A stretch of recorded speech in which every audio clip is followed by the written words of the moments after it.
Assalamualaikum warahmatullahi wabarakatuh, saudara. Dengan saya lagi, Edi Mulyadi dari Forum News Network. Saudara sekalian, kita sudah sama-sama tahu lah ya bagaimana pemerintahan Jokowi ini, kalau menurut istilah ekonom senior, tokoh nasional, Bang Rizal Ramli, terlalu pro Beijing, ya, terlalu pro Beijing. Dan itu sudah tampak banyak dari segala macamnya, apa-apa serba Cina, impor tenaga kerja banyak-banyak dari Cina, terus apalagi bahkan pacul pun dari Cina dan seterusnya.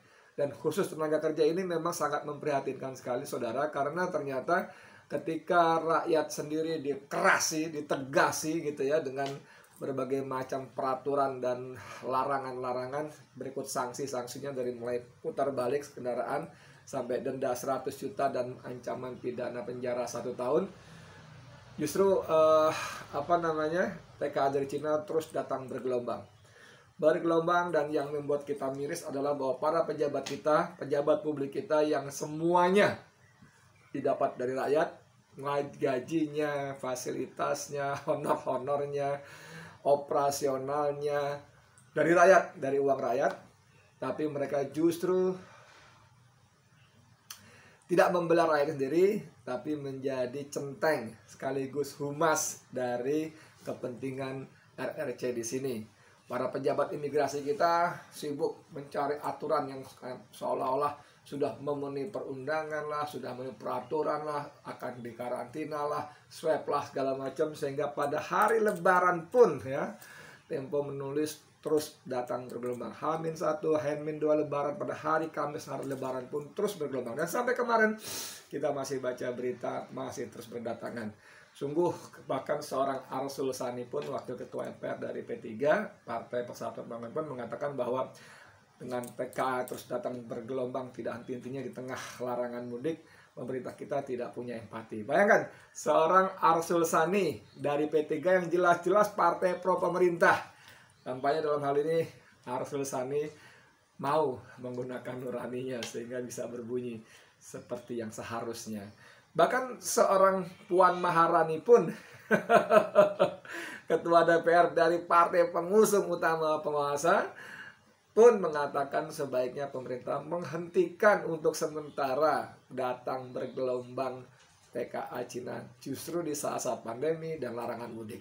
Tapi apa yang terjadi? Belgedes, nggak ada urusan. Seolah-olah Jokowi dan perangkatnya nggak ada urusan. Jangankan kita, apalagi cuma Edi Mulyadi, orang nggak jelas dari pinggir jalan belah mana, bunyi panjang lebar. Sekelas Arsul Sani, bahkan Puan Maharani, anak dari Ketua Umum PDIP Megawati Soekarno Putri, yang sangat dihormati, dipatuhi, ditakuti pun oleh penguasa, maksud saya dulu ya, nggak tahu sekarang. Kalau Jokowi saya nggak tahu sekarang. Sampai berkali-kali Megawati mengatakan di depan publik bahwa Jokowi tidak boleh lupa dia adalah petugas partai yang harus menjalankan perintah-perintah, prinsip-prinsip partai ketika memimpin negara sebagai presiden. Itu pun diabaikan. Nah, saudara, barangkali berita ini, berita tidak baru juga, tanggal 16 Mei kemarin, sekarang tanggal berapa, 17 ya kalau nggak salah ya, bisa kembali mengingatkan kita bahwa serbuan RRC dengan segala macam pinjamannya, infrastrukturnya, bahkan TKA-nya, itu betul-betul kudu harus wajib diwaspadai. Ini ada pelajaran berharga ya. Ini berita dimuat oleh banyak media, bersumber dari ekonom Indef Rizal Taufikur Rahman. Judulnya, negara-negara ini bangkrut akibat utang ke Cina untuk infrastruktur. Negara-negara ini bangkrut akibat utang ke Cina untuk infrastruktur. Saya baca aja ya. Peneliti di Institute for Development of Economic and Finance Indef Rizal Taufikur Rahman mengungkapkan ada beberapa negara yang telah menggunakan skema utang dalam membiayai pembangunan infrastruktur, mulai dari Jepang, Cina, Korea Selatan, Angola, Zimbabwe, Nigeria, dan Sri Lanka. Jadi ada bad story dan sukses story. Yang bad story itu Angola, Zimbabwe, Nigeria, Pakistan, dan Sri Lanka. Ungkap Rijal saat diskusi dengan media di kantor Indef Jakarta 2 Rabu. Ini beberapa tahun tapi dimuat lagi ya. Adapun kisah pahit negara yang gagal membayar utang dan dari utang luar negeri adalah Zimbabwe yang memiliki utang sebesar 40 juta dolar. Ya Allah, 40 juta dolar bos, Masya Allah. Tentu saja besar, tapi untuk sebuah negara 40 juta dolar itu peanut kecil banget. Tapi memang Zimbabwe negara miskin, maka 40 juta dolar pun artinya sangat besar bagi mereka. Di sini disebutkan akan tetapi Zimbabwe tidak mampu membayarkan utangnya kepada Cina hingga akhirnya harus mengganti mata uangnya menjadi yuan sebagai imbalan penghapusan utang. Buat Cina kehilangan 40 juta dolar kelilipan. Orang dia reserve-nya apa sih namanya, cadangan devisanya bertriliun dolar. Triliun dolar ya, memang triliun dolar devisanya ya. Maka kalau 40 juta dolar ya aduh kecil banget deh. Itu kelilipan mata aja, dan dia nggak keberatan. Hapus tapi mata uang kamu menjadi yuan. Aduh.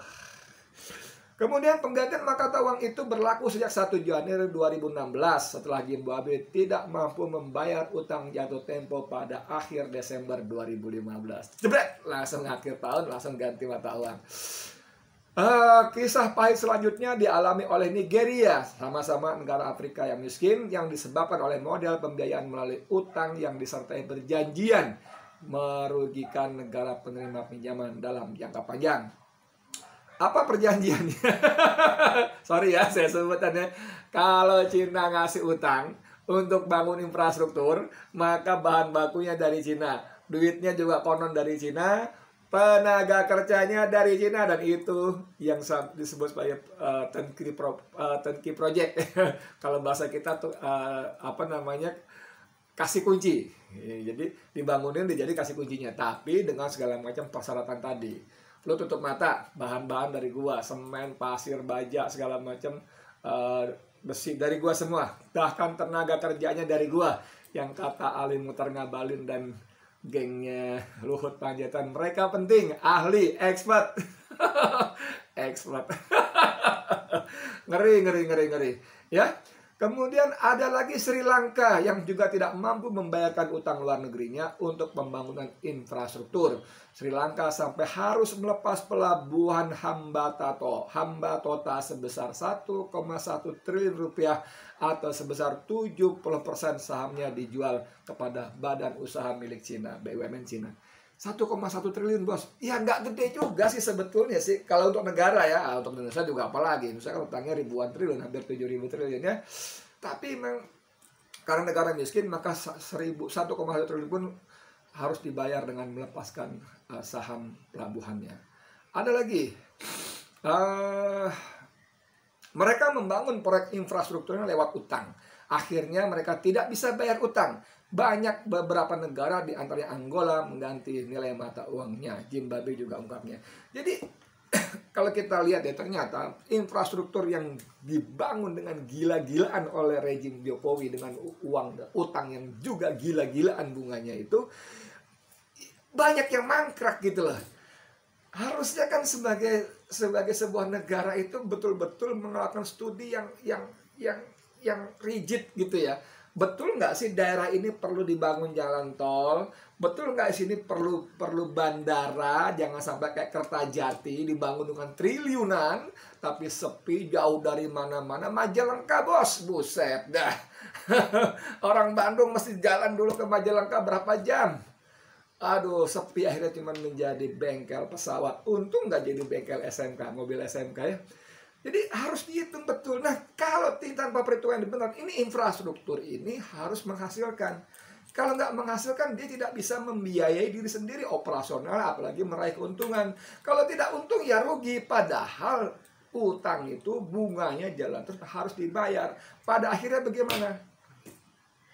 Dan itu banyak, saudara. Banyak, tanpa menafikan maksud baik, tanda kutip ya. Maksud baik pemerintah membangun infrastruktur di jalan-jalan di tempat-tempat terpencil, remote area. Kalau bangun jalan tol, mohon maaf, di tempat terpencil, remote area, berapa mobil yang melintas, bos? Berapa tarif tol yang harus dibayar? Kapan kembalinya itu investasi?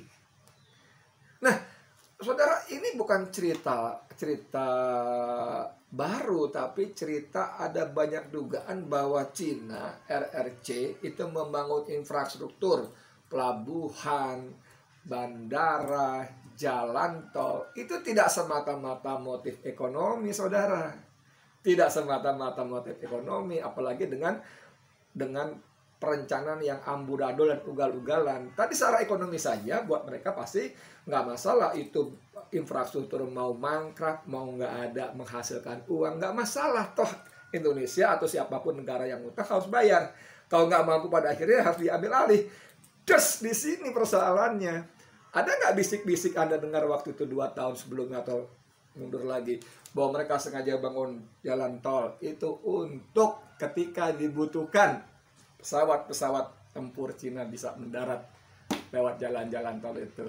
Kemudian bandara, demikian juga bagaimana kita mengawasi secara administrasi barang apa aja yang masuk keluar masuk dari bandara yang dikuasai oleh Republik Rakyat Cina di negara kita. Siapa saja yang keluar masuk, apakah benar-benar TKA, apakah buruh, apakah para militer, atau bahkan tentara. Nggak bisa dia. Jadi ini, wah ini saudara luar biasa. Ini bukan bicara soal sekadar hitung-hitungan ekonomi. Ini bicara soal kedaulatan negara juga. Dan ini terjadi pada 2014. Nah ini nih, Rizal menegaskan dengan demikian pemerintah perlu kehati-hatian dan kecermatan dalam mengelola utang luar negeri, terutama yang berkaitan dengan pembangunan infrastruktur. Ini yang saya maksud tadi, saudara. Banyak cara yang mereka lakukan dan banyak korban. Tibet nggak disebut di sini. Di Tibet itu, hampir semua modusnya sama. Bahkan Tibet itu khususnya ketika dianeksasi, direbut oleh Cina, itu diawali dengan masuknya tenaga kerja yang ternyata bukan sekedar kuli bangunan, tapi mereka tentara atau minimal milisi para militernya Cina. Dan kita tutup mata. Dan yang lebih mengerikan lagi, tragis lagi, para penguasa kita, pejabat publik kita menjadi centeng untuk kepentingan RRC di sini. Menjadi humas, menjadi centeng, jangan diganggu. Widih, nanti investornya hengkang. Ya kalau hengkang kenapa memangnya? Anda pelajari sungguh-sungguh nggak bagaimana pembangunan smelter nikel di Konawe dan di Morowali khususnya yang jumlahnya lebih dari 150 perusahaan itu. Apa yang didapat Indonesia dengan investasi yang konon katanya hebat? Nyaris tidak ada. Pajak, mereka dapat tax holiday, pembebasan pajak sampai 20-30 tahun. Pada saat 20-30 tahun kemudian itu, apakah nikel yang mereka keruk masih ada di bumi kita? Tenaga kerja, mana? Data yang ada menunjukkan di Virtu VDNI 91% asing. Dan mereka bukan expert seperti yang dikatakan Ngabalin. Bukan ahli. Bagaimana mungkin 91% semuanya ahli? Dan apa? Perusahaan apa yang 91% tenaga ahli semua? Kecuali memang riset atau apa ya. Saintis itu. Nggak ngerti. Nah, kalau ke pabrik, ya pasti kan ada satpam, ada tukang gali, ada tukang operator mesin, ada sopir, segala macam. Dan itu semua dari Cina. 91% pendidikannya maksimal SMA, SD, SMP, SMA. Dan gaji mereka untuk satpam saja mereka bisa bayar 10.000 sampai 13.000 yuan per bulan, saudara. Berapa itu? 1 yuan 2.000 rupiah. Berarti 1 bulan satpam dari Cina digaji dibayar 26 juta. Bayangkan berapa mereka gaji satpam kita di bawah UMR. Ini jomplang luar biasa, ketidakadilan. Anda mau bicara soal investasi dari sisi mana? Wahai para penggonggong istana, wahai para centeng RRC, dari mana? Nggak ada. Tenaga kerja mereka semua kebanyakan, yang sedikit dari kita pun dengan gaji yang sangat minim, sementara mereka gajinya sangat berlipat-lipat, ratusan persen, 500-600% dari gaji pegawai lokal. Lalu Anda mau mengatakan, oh, tapi kan mereka dengan gaji itu mereka bisa memutar ekonomi di dalam negeri, di sekitar pabrik kalau macam. No. Gaji-gaji mereka langsung dikirim keluar ke negeri asalnya. Langsung dikirim ke negeri asalnya. Tidak ada uang berputar di situ kecuali sekedar uang saku untuk belanja, makan, minum, keperluan sehari-hari di situ. Tidak ada. Jadi Indonesia nggak dapat apa-apa. Pajak dari mana? Nggak ada. Pajak nyaris nggak ada. Tidak ada. PBB sudah lama juga dibebaskan karena dengan dalih investasi. Pajak PPH korporasi juga tax holiday 10, 20, 30 tahun. Tidak ada. Jadi hanya para penggonggong istana, centeng-centeng kepentingan RRC di sini yang sibuk mengatakan jangan diganggu TKA. Nanti investornya kabur. kalau kalau pinjam umpatannya Basuki Cahayapurnama nenek lo, investor nenek lo kan gitu. Jadi saudara, ini betul-betul mengerikan. Saya nggak habis ngerti ya, kenapa para apa sih namanya menyebutnya ya, para penguasa kita tuh seolah-olah kalian bekerja untuk siapa, lalu bagaimana kita seharusnya, kan gitu kan, diam, pasrah. Kalau bunyi itu bukan tanpa resiko. Bikin video begini juga bukan tanpa resiko. Tapi insya Allah, alhamdulillah dengan doa teman-teman semua ya, kita mesti tetap jaga bagaimana diksi yang kita pakai, kalimat-kalimat redaksi yang kita pakai tidak menjadi santapan undang-undang ITE. Ya kalau kejadian juga ya nauzubillah min dzalik, kita mohon doanya ya supaya tetap Allah berikan istiqomah, sabar dan ikhlas. Penting itu ikhlas ya. Supaya nggak ada niat macam-macam, pengen terkenal, disebut berani dan seterusnya dan sebagainya. Saudara sekalian, kembali ke soal tadi. Astagfirullahaladzim. Ini contoh terlampau banyak. Zimbabwe, Pakistan, Nigeria, Angola, Tibet, semua tergadai oleh utang-utang Cina berdalih infrastruktur. Kenapa sih penguasa kita tidak kunjung memahami dapat apa kalian?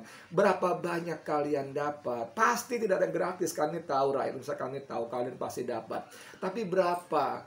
Apa yang kalian dapat? Berapa banyak? Oh banyak, sekian miliar, sekian triliun. Oke, tapi yang kalian lakukan itu menyusahkan bangsa kita sendiri, menyengsarakan rakyat sendiri, dan dalam jangka panjang bisa menggadaikan negara Republik Indonesia NKRI yang kita cintai. Wahai para penguasa, aduh, kita tidak anti investasi, tidak, tapi investasi yang bagaimana gitu loh.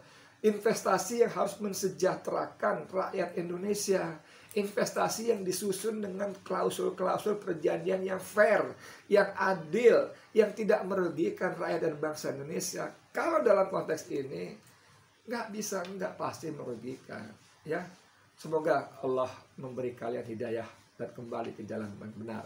Wahai para penguasa. Sekian dari saya, Edi Mulyadi untuk FNN. Wassalamualaikum warahmatullahi wabarakatuh.